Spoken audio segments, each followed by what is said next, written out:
Good afternoon, everyone, and welcome to Unboxed Lunch. Before we get started, please know that this event is being recorded.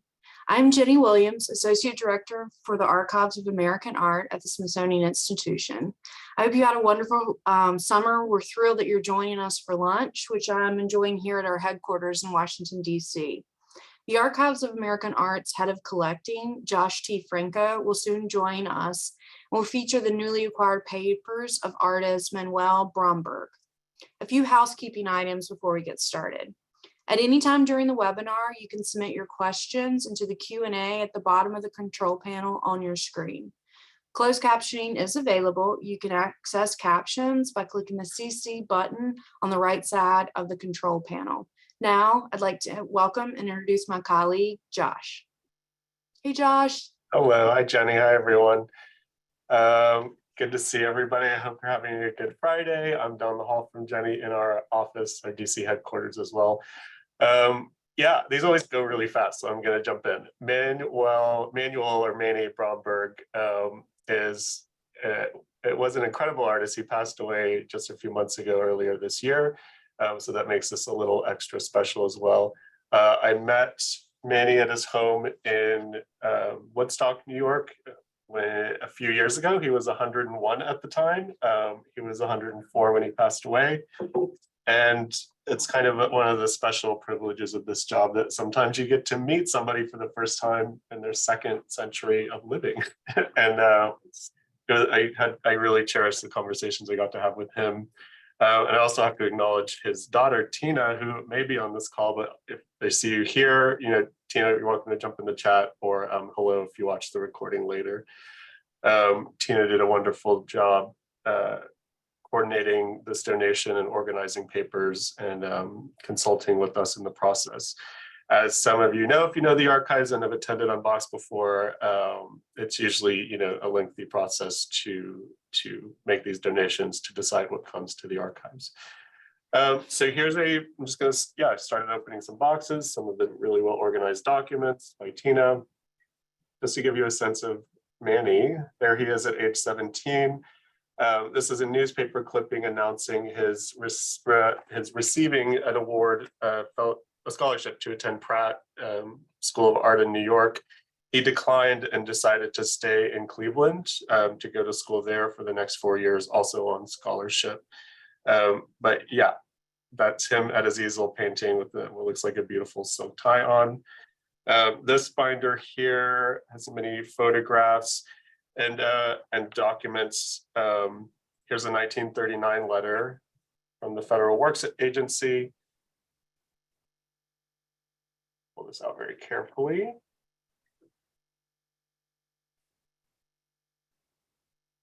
So like many artists of his generation, he was involved in the Federal Works Agency. I'll read this a little bit here.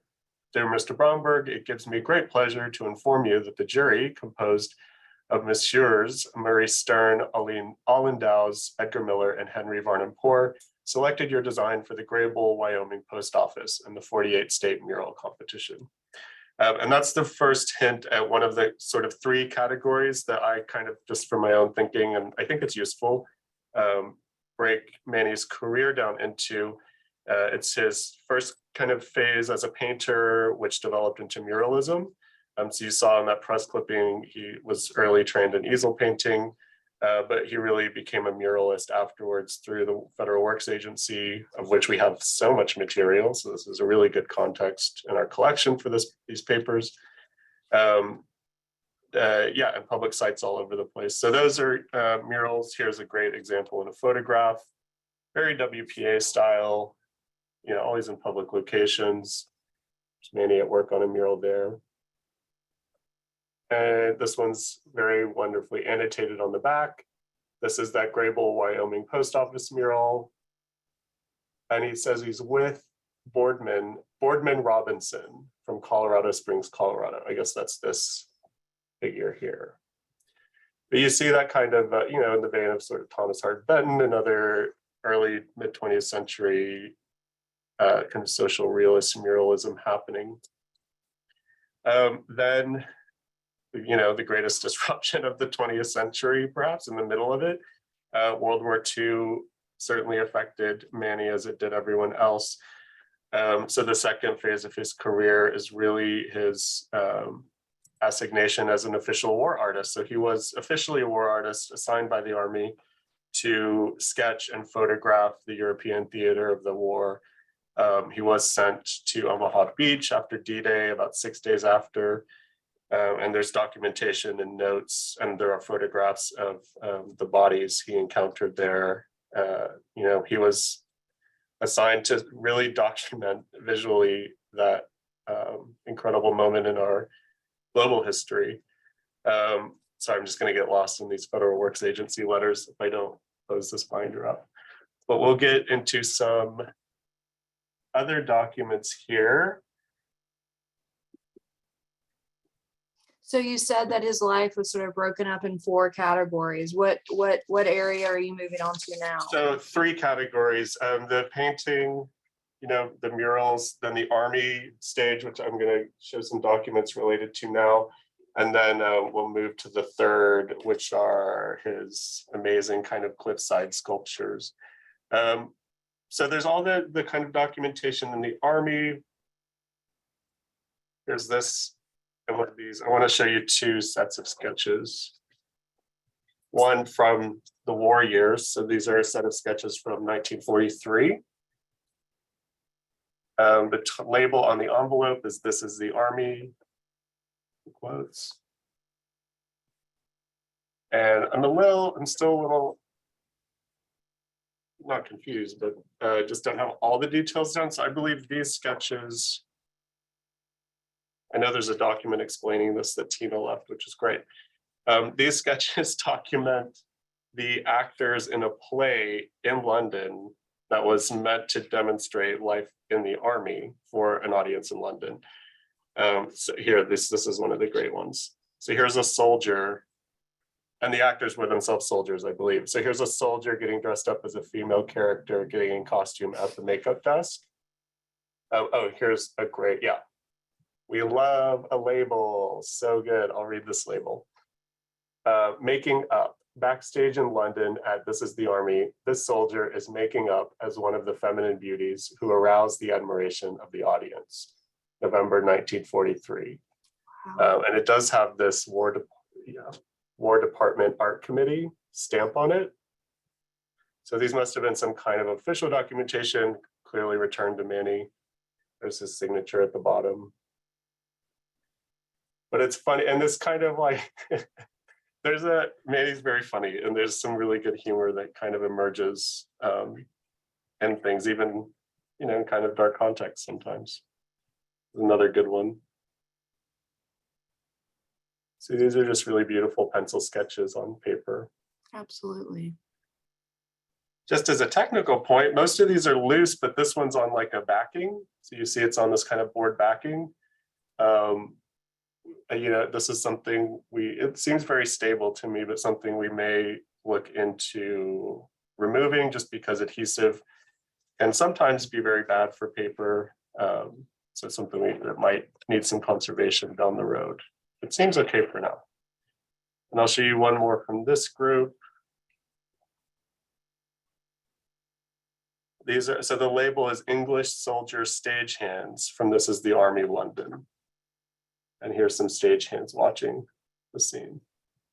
Josh, we have a question about when you are assessing, at what stage do you determine when items and which items need to be conserved? Can you talk about that? So I look for the big issues, like active mold is usually the thing we try to avoid before things even come to DC.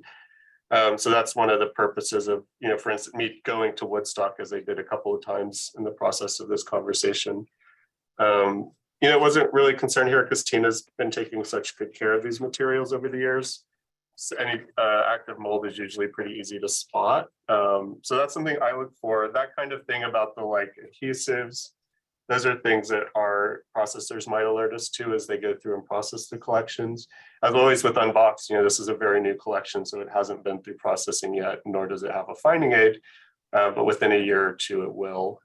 So, researchers can access it now, but if they came now, they would be served these boxes that happen to be very organized because Tina organized them, but they'll go through further kind of granular organizing down the road. So let me put this box away. You see it, Sheila Fox has a hand raised. Sheila, if you have a question, type it into the chat box.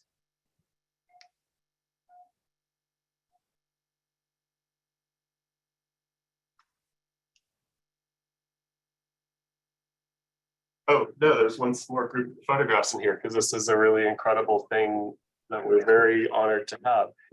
So while I dig for these some context, the archives collection has a lot of really interesting crossover with military history.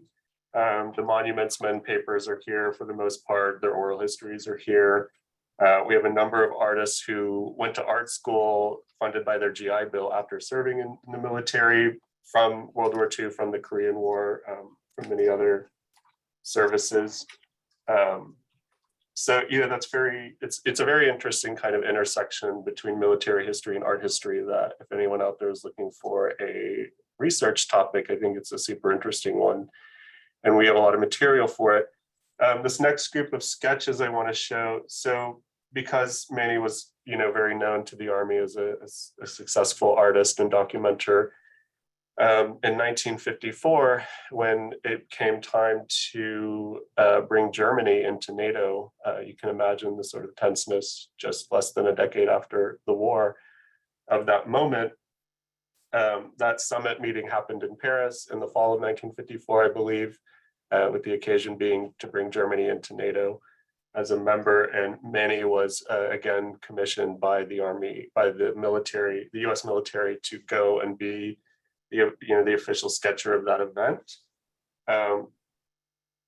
So those images were reproduced as the documentation, and I think it's just really kind of thrilling to have the originals now part of our collection. So here's, I believe that's the German representative at the table being looked on, or perhaps not. They're labeled somewhere. I should stop saying things I don't know for sure yet.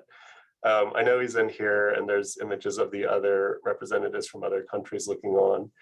And in many of them, Manny really captures some very interesting facial expressions. Here's a kind of wider shot of the talks happening.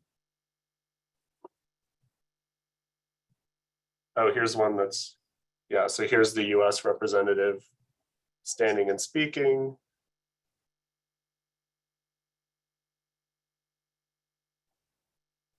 Yeah, Macmillan Dulles.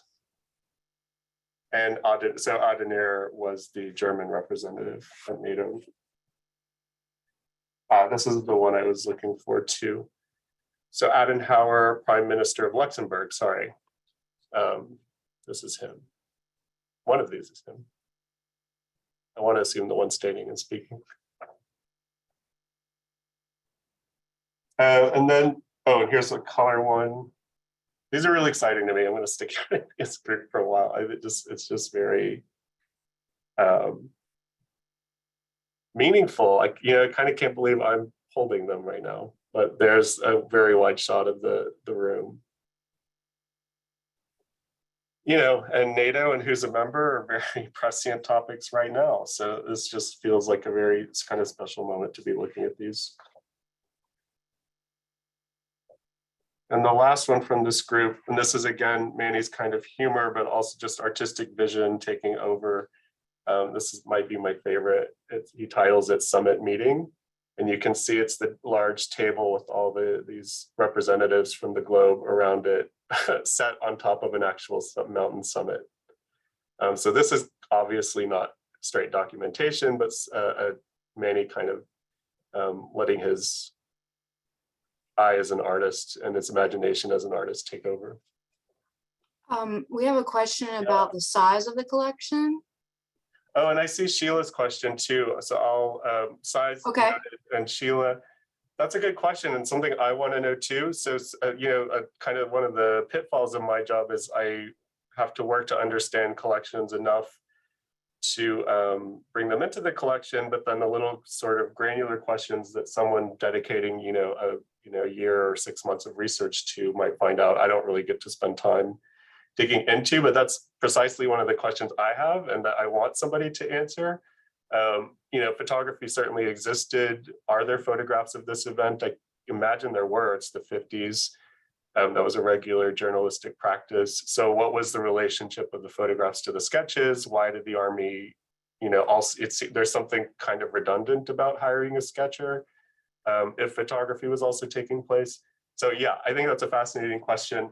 I will say, if there were only photographs at this event, we wouldn't have this really kind of beautiful mountain view that Manny gives us. But very good question.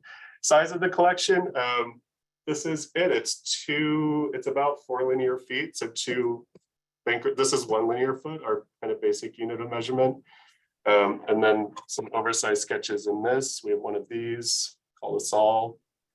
And then there's a big OV folder back there that's more of the same sketches, just very large. So you see where my finger is, that dangling lip of a folder of the OVs. And we have, flat file for those kinds of things downstairs when these enter permanent storage. They're up in my office now for this event, but also so I can write the accession record shortly to get them into so then the accession record, once I finish that, the entry will appear online so people can find out a little more there and make reservations to see them. Okay, so after the Army period, Manny spends time in North Carolina between Salem College, where Jenny, I believe you attended, Yep. and the state university there, a state university in North Carolina as well.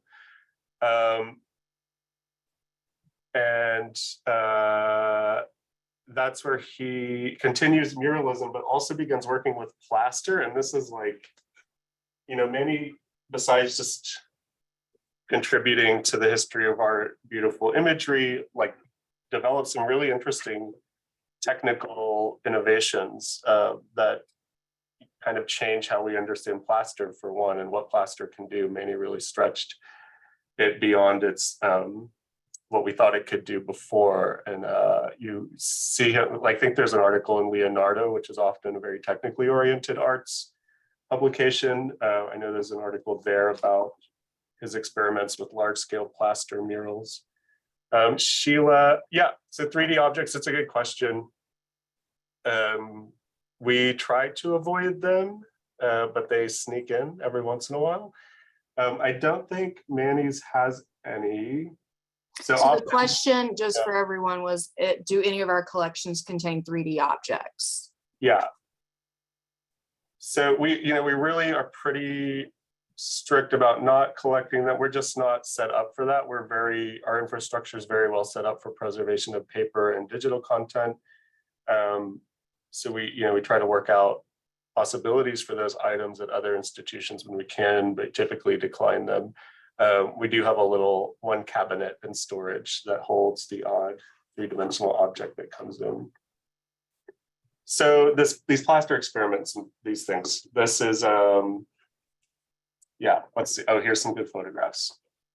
So that starts happening in North Carolina. They eventually moved to, Tina was born in North Carolina. When she was young, the family moved to Woodstock, New York, where Manny spent most of his life from that point until his recent passing. And that's where he really begins to do this incredible thing. So this is all going to look very different from what you've seen so far. So here's the image from the invitation for this event. For instance, that's a sculpture. That is an actual, mold cast sculpture of a cliffside that Manny selected and then created on its way to be installed. His papers contain these, I would call them source photographs of sites. Mm-hmm. So that's the actual mountain, the actual cliffside. That one that, probably was cast, since the photographs here might have been considered for casting. Yeah, here's more. Does it say where these were? This little group, this little stack was pretty kind of loose in the collection, but there's other photographs that are very well documented. So I think a researcher could really pretty easily put them together. This is, I believe it's SUNY New Paltz. So that's the finished product now installed. So it is just literally a full scale cast of a section of a mountain that many liked, and with, clearly with a lot of assistance from students and fellow faculty who all clearly loved him. When you see correspondence and press helped in making these kinds of things. I believe it's still installed there, so you could go see it. Someone is saying that the cliffs were in Plainville, New York. Awesome, thank you. Yeah, please, if you knew Manny or knew the work, please feel free to chime in with any helpful information. I love this piece floating in the air mid-installation off a crane, I assume. And then this photograph is great. So these are maquettes with, I think, a tiny little toy. Palinville, sorry, Jack. Palinville. Oh, so I'm touching it lightly because it's clear, it's collage. This little human male figure is collaged onto here to give a sense of scale. And all of this looks like it's done with ballpoint pen. So many thinking out color, for instance, of a sculpture based on a cliffside. On the back, this one is annotated, it says side 2 Stonehenge. And I know when I visited Manny's home, there's a whole little row of these maquettes in the living room on a shelf that are really fascinating to look at.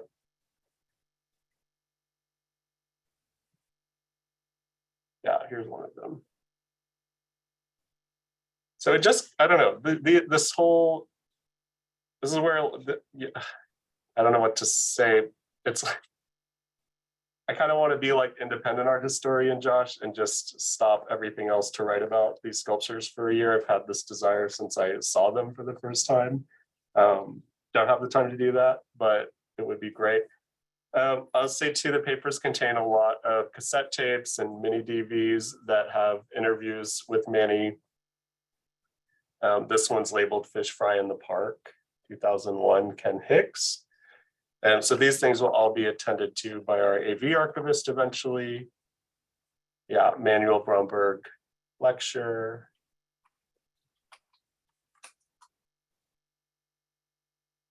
Yeah.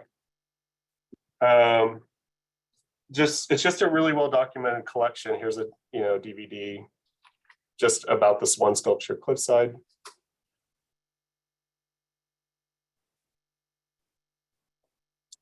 And then I know there's more things in here. I mean, there are more things in here.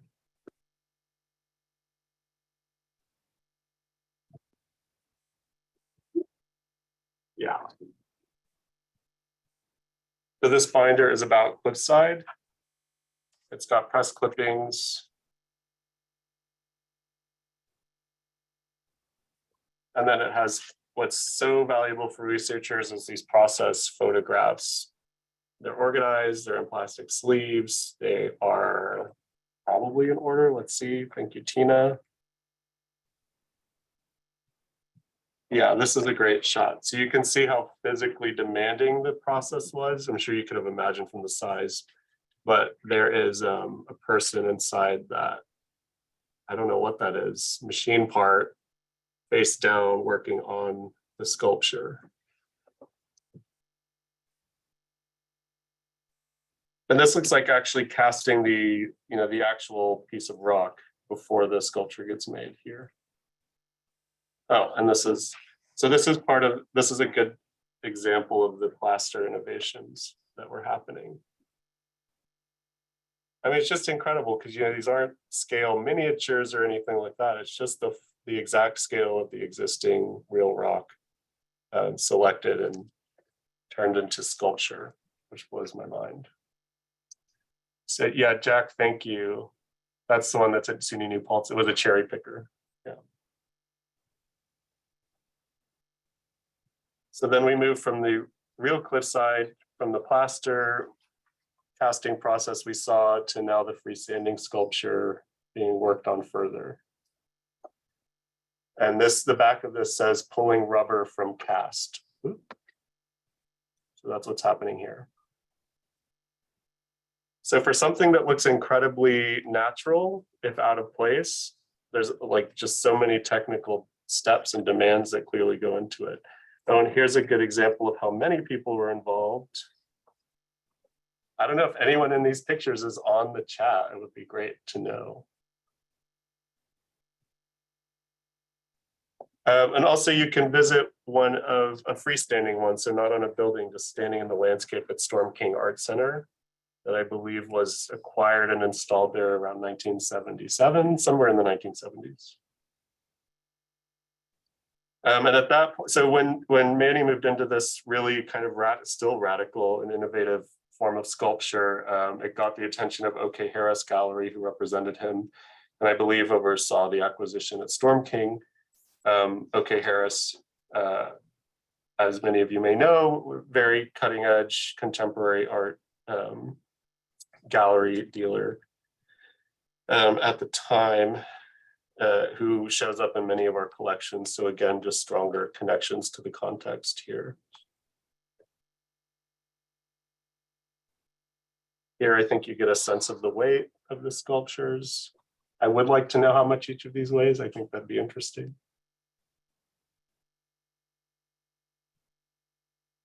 Yeah, so we only have a couple minutes left. Love thoughts, questions. And are those documented with the names of the people in the photos on the back, or those? Yeah, it seems like some of them are. Not like, I don't see names listed out, but I haven't looked at every single one of these either, so. Jack Murphy says that he was a member of the rubber picking crew in that photo, along with a few other students and some faculty. That's amazing. Oh, that's awesome. We'll definitely have to save this information. Yeah. And then again, here's, oh, this is a reprint from the Leonardo article I was talking about. I do just have to continue thanking Tina for all the sort of information and metadata she gave us with this collection. It's incredibly helpful.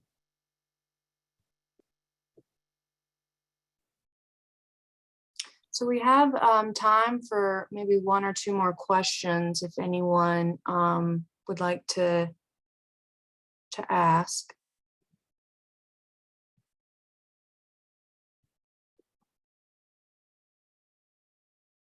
And this is really striking. So here's some examples of smaller ones in the art gallery. So Manny's retrospective at the art gallery at New Paltz. Josh, we have a question about the processing and digitization of this collection. I believe you touched on it a little bit, but could you remind us when that would be available or people could assess the collection? Yeah, it's available to research as soon as I write the accession record and enter it, which should be any day. But like I said, you would be encountering it this way, sort of quote unquote raw. If you were to wait until processing was completed, then you would have the benefit of a finding aid. So you could sort of identify and go straight to folders labeled by your interest, which makes things really quick. But this is a small collection, so it's not like it would take that long to just go through everything anyway. There is a lot of media, and that takes time, of course. So that's a different issue. Digitization is not automatic for our collections. If anyone's interested in supporting digitization, we're happy to talk to you about that. And we always have kind of different, Jenny, as you know, different pots of funds with different sort of criteria that we access for funding collections we identify that fit. I don't want to give any, there's no plans for digitizing this collection currently. That's not to say that couldn't change, but right now that's not the case. But it will be processed and it will have a finding aid. And it's always here in the DC reading room for anyone who wants to make an appointment and stop by. And the last question is from Jag. Did Tina give you a copy of the video? Oh, which video? There's many videos. So there are video, I guess there are videos. Quite a few DVDs. Okay. This, we realize this is a PBS production, so probably we won't keep this physical. This is part of the kind of the processing that needs to be done. Yeah, they do fire. It's PBS production. I think the library has it as well. This is probably not the video. You might be talking about the Cliffside video, which, yeah, is one of those DVDs, and that will stay with the collection. Wonderful. Well, that is the time for us. Josh, thank you so much for showing us this amazing collection. And I hope everyone enjoyed the program as much as I did. Please tune in for our next Unboxed Lunch, which will be held in mid-November. Bye, take care. Bye.